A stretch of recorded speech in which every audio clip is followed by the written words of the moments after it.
फुंकण्यात येईल। कारण कालच लोकसभा निवडणुकांची एकीकडे घोषणा झाली आणि त्यानंतर ही आज सभा होतीये।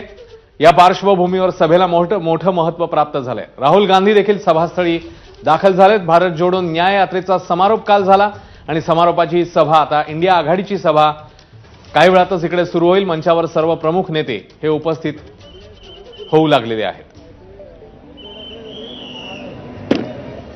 वेदांत नेब आपल्याला घटनास्थळावरून अधिकचे अपडेट देतील। वेदांत, सर्व प्रमुख नेते पोहोचायला सुरुवात झाली आहे आणि राहुल गांधी देखील तिकडे दाखल झालेले आहेत। अधिक काय ताजी माहिती आहे तुझ्याकडे आता?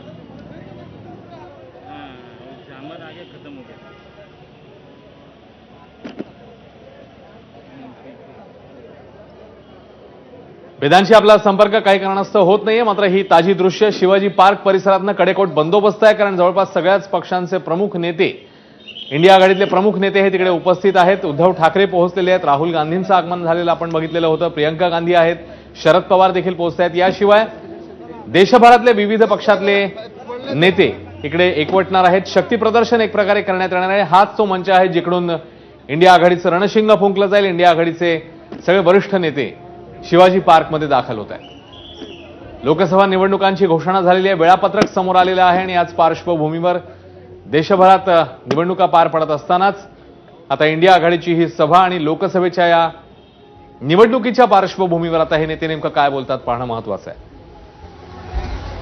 इतिहासात प्रथमच या सभेचं एक वेगळं वैशिष्ट्य म्हणजे इतिहासात प्रथमच राहुल गांधींची सभा ही मुंबईतल्या शिवाजी पार्कवर पार पडते आणि शिवाजी पार्क आणि ठाकरे हे वेगळं नातं आहे हे आपल्या सगळ्यांनाच माहिती आहे। ठाकरेंचं होम ग्राउंड म्हणून त्याची ओळख आहे आणि त्याच होम ग्राउंडवर आज इंडिया आघाडीची सभा पार पडते, जिकडून राहुल गांधी हे लोकसभा निवडणुकांसाठी नेमकं त्या बॅकग्राऊंडला काय बोलतात पाहणं महत्त्वाचं आहे।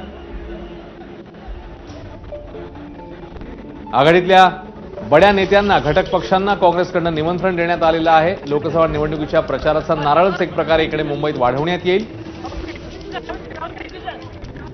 आणि त्याचवेळी वंचितचे प्रकाश आंबेडकर यांनाही निमंत्रण देण्यात आलेलं होतं, त्यांनीही ते निमंत्रण स्वीकारल्याचं कळतंय। त्यामुळे आता सगळे प्रमुख नेते इंडिया आघाडीतले इकडे उपस्थित राहतील। ही काही वेळापूर्वीची दृश्य, जेव्हा राहुल गांधींचं आगमन झालं त्यांनी छत्रपती शिवरायांना अभिवादन केलं, नंतर ते बाळासाहेब ठाकरेंच्या स्मृतीस्थळी पोहोचून मग